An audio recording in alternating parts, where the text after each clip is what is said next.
Good morning. Pastor Brian here. Thank you for joining me today as we read a psalm a day. Today we are in Psalm 60. I will be reading from the Common English Bible. Feel free to follow along in your favorite translation or just give a listen as we read Psalm 60 together. God, you have rejected us, shattered us. You've been so angry. Now restore us. You've made the ground quake, splitting it open. Now repair its cracks because it's shaking apart. You've made your people suffer hardship. You've given us wine and we stagger. Give a flag to those who honor you, so they can rally around it, safe from attack. Save us by your power and answer us, so that the people you love might be rescued. God has spoken in his sanctuary. I will celebrate as I divide up Shechem and portion out the Succoth Valley. Gilead is mine, Manasseh is mine, Ephraim is my helmet, Judah is my scepter. But Moab is my washbowl. I'll throw my shoe at Edom.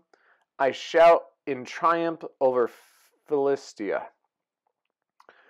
I wish someone would bring me a fortified city. I wish someone would lead me to Edom. But you have rejected us, God, haven't you? God, you no longer accompany our armies. Give us help against the enemy. Human help is worthless. With God we will triumph. He is the one who will trample our adversaries. That is the end of Psalm 60. So, what did you think about this psalm? What stuck out to you? What did you like? What didn't you like? As we hear the psalm today, I think one of the most apparent parts of the psalm is that it is all about battle.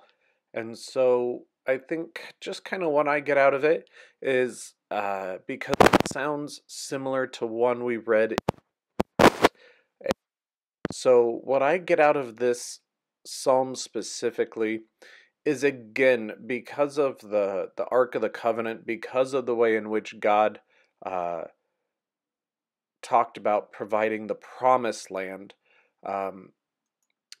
it seems like David, the psalmist, those who went into battle, felt like that a victory was a praise from God, an acceptance that the battle was a good battle to be fought, and that a defeat was God punishing them or God stepping away and saying, this isn't what I want, so I'm just going to let you be defeated in this battle. And so that's just kind of the way that I believe David, and maybe more people than just David, but David viewed the way in which his battles went. Victories were basically a thumbs up from God, and defeats were a thumbs down from God, and that was the reason why battles were won and lost. What is interesting is that the psalmist David, in verses 6 through 8, kind of throws God's voice in there, talking about victory over these different areas, and then you can kind of see how there's still some more disappointment in being rejected, but that with God will accompany us and our armies, then that there won't be defeat, that there will be triumph, and that they'll be able to trample their adversaries. So that just kind of reinforces that idea that that victory means God's approval. And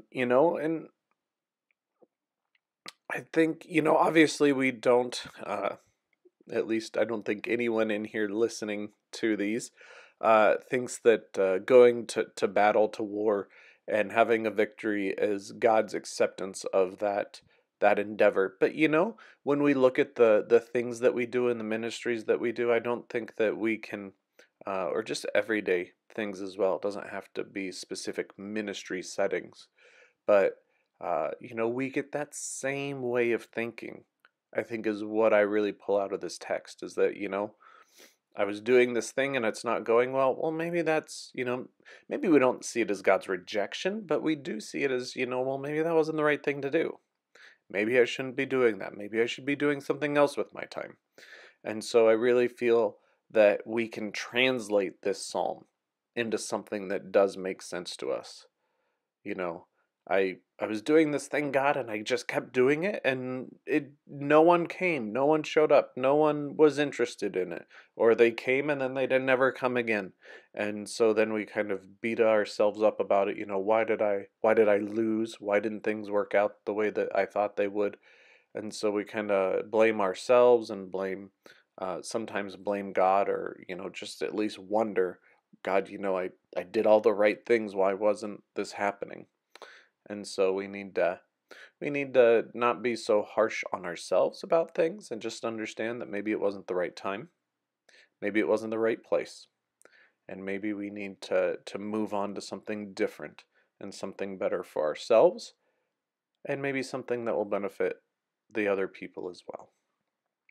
So that's what I got out of today's text. Uh, as I said already, what did you get out? What did you like? What didn't you like?